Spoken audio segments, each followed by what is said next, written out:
Plants. They're fresh, they're nutritious, and they're supposed to be good for us, right? But have you ever considered that our plant-based foods might be hiding some dark secrets? Today, we're diving into the world of plant defense mechanisms, the potential dangers that come with them, and how big food, or as I like to call them, the food industrial complex, is helping them along the way. Plants, like animals, have evolved various defense mechanisms to protect themselves from predators. One such defense is the production of lectins. Lectins are proteins found in various plant-based foods, such as legumes, grains, and nightshade vegetables. Think eggplants, tomatoes, and potatoes. Lectins are part of a plant's natural defense system, helping to deter predators by binding carbohydrates on the surface of cells. While lectins are present in many foods, they can become problematic when consumed in large quantities or when the protective mechanisms of the gastrointestinal tract are compromised. Why are lectins detrimental to your health? Inflammation. Lectins can bind to cells lining the digestive tract, causing inflammation and potentially contributing to the development of leaky gut syndrome.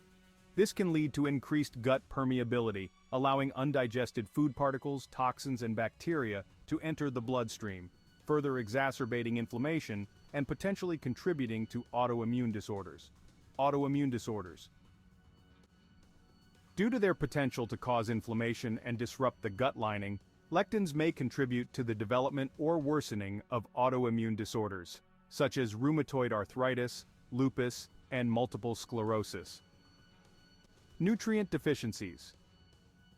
Lectins can interfere with the absorption of essential nutrients by binding to them in the digestive tract. This can lead to deficiencies in vitamins, minerals, and other essential nutrients, potentially causing various health issues. Digestive issues.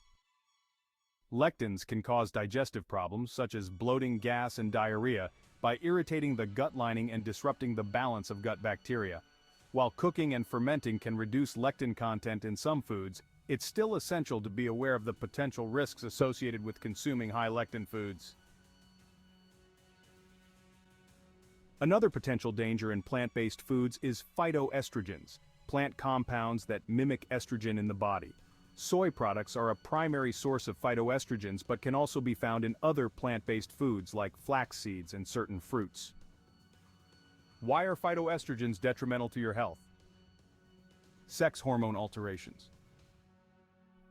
Phytoestrogens can interfere with the body's natural hormone balance by binding to estrogen receptors, potentially leading to hormonal imbalances and disruptions in reproductive function.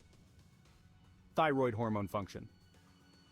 Some research suggests that phytoestrogens may interfere with thyroid hormone function, potentially leading to hypothyroidism or other thyroid-related disorders. Insulin reduction. Phytoestrogens may also interfere with insulin function, potentially contributing to insulin resistance and an increased risk of type 2 diabetes. Cancer. While some studies have suggested that phytoestrogens may have anti-cancer properties, other research has raised concerns about their potential to promote the growth of hormone-sensitive cancers, such as breast and prostate cancer. If that wasn't scary enough, in Japan, catfish farmers employ a remarkable technique called soy sex reversal to control the sex ratio in their populations. This method is not only effective but also sustainable, another word for profitable, making it an attractive option for aquaculture worldwide. As you can gather, the key ingredient in this process is soy, specifically soy-based products, such as soybean meal. When fed to juvenile catfish, these phytoestrogens mimic the effects of estrogen, leading to a change in the fish's sex from male to female. This method has been practiced in Japan for several decades. By increasing the number of female catfish, aquaculture farmers can improve their breeding efficiency and produce more offspring, ultimately leading to increased profits and better management of their fish stocks. Now, I know catfish are not humans, and many arguments can be made that you can't compare fish to humans, but in a world where common sense is not so common anymore.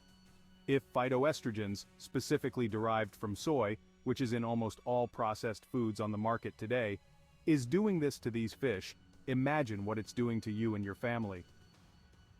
If you're enjoying this video thus far and think we've earned it, please consider helping us grow by liking and subscribing. Also, please comment below and let us know what you like or don't like about it, and what topics you'd like us to cover in the future.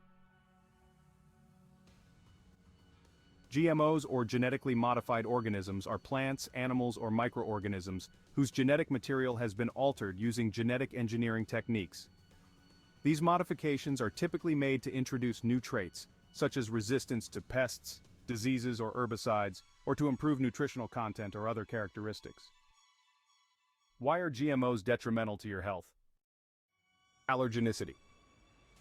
One concern is that introducing new genes into a plant or animal could cause it to produce allergens not present in the original organism. This could lead to allergic reactions in individuals who consume the modified organism or its products. Toxicity. Another concern is that genetic modifications could produce toxic compounds or accumulate toxic substances in the organism or its products. This could pose a risk to human health if these compounds are ingested or otherwise come into contact with the body. Antibiotic resistance. Some GMOs are engineered to be resistant to antibiotics, which are used to treat bacterial infections in humans and animals. There is concern that using these GMOs could contribute to developing antibiotic-resistant bacteria, which could pose a significant threat to public health. Nutritional content. While some GMOs have been developed to improve their nutritional content, there are concerns that other modifications could have unintended consequences on the nutritional value of the modified organism or its products.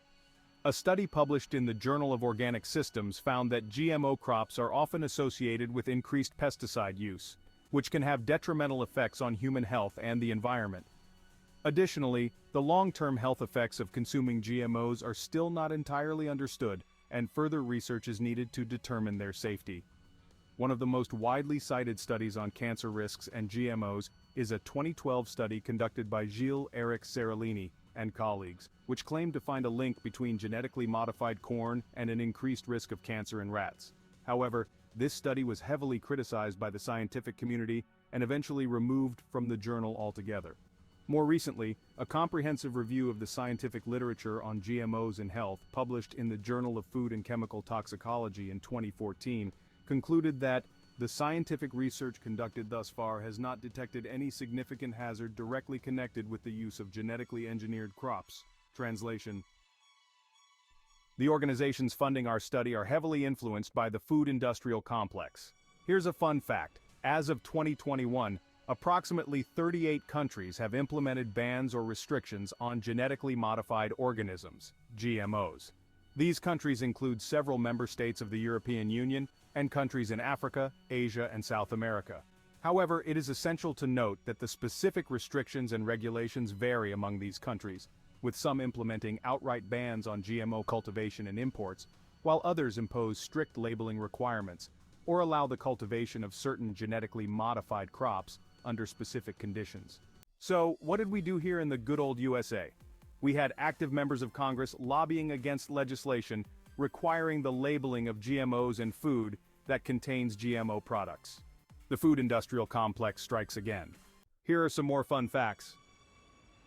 Approximately 94% of soybeans grown in the US are genetically modified. Approximately 92% of corn grown in the US is genetically modified. And approximately 95% of sugar beets grown in the US are genetically modified, the primary ingredient source of sugar in most processed foods. Lastly, glyphosate is a widely used herbicide, primarily found in Roundup, a product manufactured by Monsanto, ironically enough now owned by Bayer, a pharmaceutical company. It is used to control weeds in various agricultural settings, including GMO crops engineered to be resistant to glyphosate. Why is glyphosate detrimental to your health? Impact on soil health. Glyphosate can disrupt the balance of beneficial microorganisms in the soil, potentially reducing soil fertility and the availability of essential nutrients for plants. Effect on non-target organisms. Glyphosate can have toxic effects on non-target organisms, such as beneficial insects, earthworms, and other soil-dwelling creatures, potentially disrupting ecosystems and food chains. Human health. There is growing concern about the potential health risks associated with glyphosate exposure, including its potential to cause cancer, disrupt the endocrine system, and contribute to the development of antibiotic-resistant bacteria. Fun fact, in 2015, the International Agency for Research on Cancer, IARC, a part of the World Health Organization, classified glyphosate as probably carcinogenic to humans, and is still routinely used in our food supply.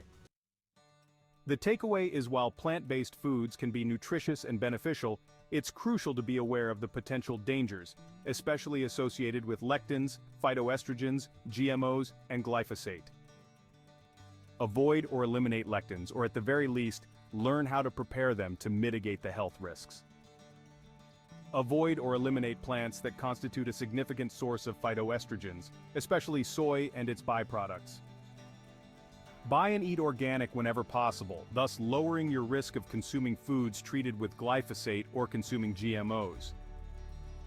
We hope this knowledge can assist you in making more informed decisions about your food choices and can guide you on your way toward improving your overall health and well-being.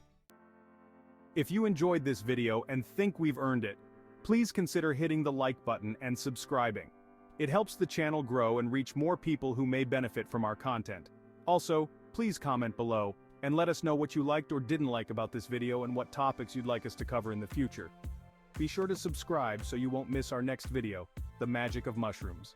Thank you for watching.